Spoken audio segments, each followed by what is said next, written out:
भारतीय थल सेना प्रमुख जनरल उपेंद्र द्विवेदी अपने 3 दिवसीय दौरे पर मध्य प्रदेश के रीवा पहुंचे, जहां उन्होंने सैनिक स्कूल से लेकर कई कार्यक्रमों में हिस्सा लिया। दौरे के दूसरे दिन शनिवार को वे श्याम साय मेडिकल कॉलेज पहुंचे और सभा को संबोधित करते हुए ऑपरेशन सिंदूर की सफलता का पूरा राज साझा किया। उन्होंने बताया कि इस ऑपरेशन का नाम स्वयं प्रधानमंत्री नरेंद्र मोदी ने रखा था और इसका सबसे बड़ा महत्व यह है कि जब देश की हर मां, बहन और बेटी अपनी मांग में सिंदूर लगाती हैं, तो इसकी दुआएं सैनिक तक पहुंचती है, जो सीमाओं पर देश की रक्षा में तैनात होता है। जनरल द्विवेदी ने कहा कि ऑपरेशन सिंदूर सिर्फ दुश्मन पर विजय प्राप्त करने का अभियान नहीं था, बल्कि यह भारत की संप्रभुता, अखंडता और शांति की रक्षा का प्रतीक था। उन्होंने स्पष्ट किया कि इस युद्ध में केवल आतंकवादियों और उन्हें ट्रेनिंग देने वाले ठिकानों को निशाना बनाया गया, ना कि किसी नागरिक या सैन्य कैंप को। यही हमारी सेना की सबसे बड़ी खूबी है कि हम मर्यादा और धर्म का पालन करते हुए युद्ध करते हैं। उन्होंने आगे बताया कि पाकिस्तान ने जब किसी तरह की जवाबी कार्रवाई की कोशिश की, तो भारतीय सेना ने ऐसा मुंहतोड़ जवाब दिया कि मात्र 88 घंटे में पाकिस्तान को घुटने टेकने पड़े। जनरल द्विवेदी के इस संबोधन ने न सिर्फ सेना की रणनीति और मजबूती को उजागर किया, बल्कि आम जनता में देशभक्ति और गर्व की भावना भी भर दी।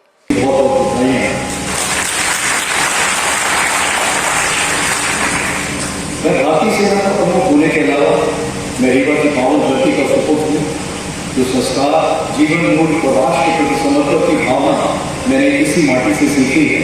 और इसका सफर जैसे बताया है, रीवा के बड़ी गांव से शुरू हुआ और ये आज तक का सफर जो है मेरे लिए और मेरे परिवार के लिए बहुत महत्वपूर्ण है।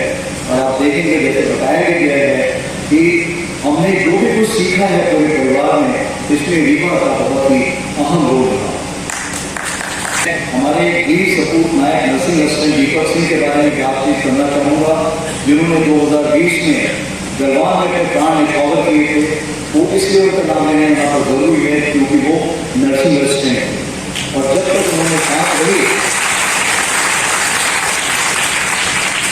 तब तक उन्होंने भारतीय और चीनी दोनों सिपाहियों को पूरी सेवा से संभाला, सब कुछ किया और अपने प्राण न्यौछावर किए देश की सुरक्षा के लिए। इसके लिए उन्हें वीर चक्र से नवाजा गया। और बात लिखने की नहीं रुकती। जब उनकी धर्म पत्नी को मैं 26 जनवरी 2021 को मिला था, जब उनको वीर चक्र का अवार्ड उन्होंने लिया था अपने पति के बिहाफ में, तो उनसे मैंने पूछा था आप ये क्या करना चाहते हैं, और उन्होंने बताया कि मैं फौज ज्वाइन करना चाहता हूँ। तो मुझे कुछ अजीब सा लगा कि अभी तो सिर्फ 6 महीने हुए हैं और आप ये सब बातें कर रहे हैं, लेकिन जो उनका दृढ़ निश्चय था और जो उन्होंने एक बार डिसाइड कर लिया था कार्रवाई करनी थी। जब मैं 2022 में आर्मी कमांडर बनकर लेफ्टिनेंट कमांड गया तो बहुत मुझे अच्छा लगा जब लेह में मुझे उनसी मुलाकात हुई जब वो कमीशन ऑफिसर के रूप में भारतीय सेना में शामिल हुए। माटी में कैसे कैसे वीर सपूत और अन्याय कर रहे थे। जहाँ तक सफेद कोट और ये मेरा साथ है, तो वो साथ बहुत बहुत पुराना है। आई थिंक जब ये साथ शुरू हुआ था, हो सकता है कुछ उसका पैदा भी ना हुए हैं, क्योंकि कुछ लोग यहाँ जनरेशन डी के दिख रहे हैं। और ये साथ मेरा जो है वो तकरीबन सन 72 से शुरू होता है, जब से मेरे भाई साहब यहाँ पर मेडिकल कॉलेज में दाखिला लिया था और मैं 8 साल की उम्र में मैं यहाँ पर आ गया था। ड्यूटी हॉस्टल में रहता था, सैनिक स्कूल रीवा की कॉम्पिटिशन की तैयारी कर रहा था। समझ में कुछ आता नहीं था, मटर व्यक्ति करता रहता था, लेकिन उस समय ये था जितने भी भाई साहब के साथी थे वो मुझे काफी बोलते रहते थे, बेटा कुछ पढ़ लो, कुछ बन लो। और मेरी उसी चक्कर में लोग कब मुझे पढ़ा दे कब क्या करके मुझे पता ही लगा मैं सैनिक स्कूल का कॉम्पिटिशन एग्जाम पास हो गया।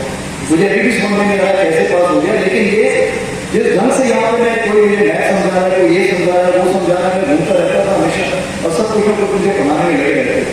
मुझे लगता था कि अपनी पढ़ाई छोड़ के मेरे पीछे क्यों लगे।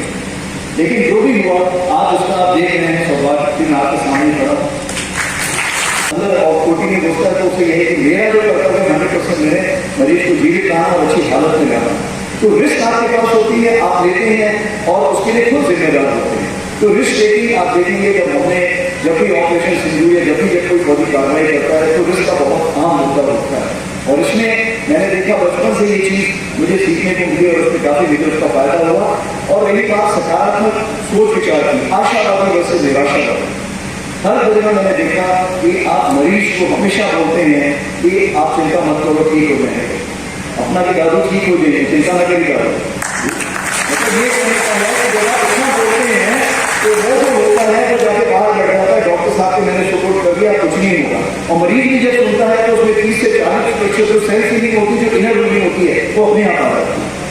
अंदर से लड़ने की शक्ति मरीज के लिए बहुत जरूरी हो, और वो शक्ति आप जैसे कितना लोगों से चिंता मत करो। वो जैसे मैं बाद में भी बताऊंगा, शाहरुख खान बोलते हैं मैं हूं ना, तो वैसे आप में रोग रहता है, जब आप बोलते हैं तो सब मरीज वैसे भी चंगी हो जाती है। कि आगे आने वाले दिन कैसे होंगे, आगे आने वाले दिन तो ये बनता है अस्थिरता, अनिश्चितता, जटिलता और स्पष्ट। उसको क्राइसिस इन कमांड बोलते हैं हम लोग। यानी कि कल कैसा दिन होगा हमें नहीं पता, जापान हुआ हमें नहीं पता, 100% टैरिफ लगा हमें नहीं पता, उसी प्रकार से जो यूक्रेन रशिया वॉर हुआ हमें नहीं पता।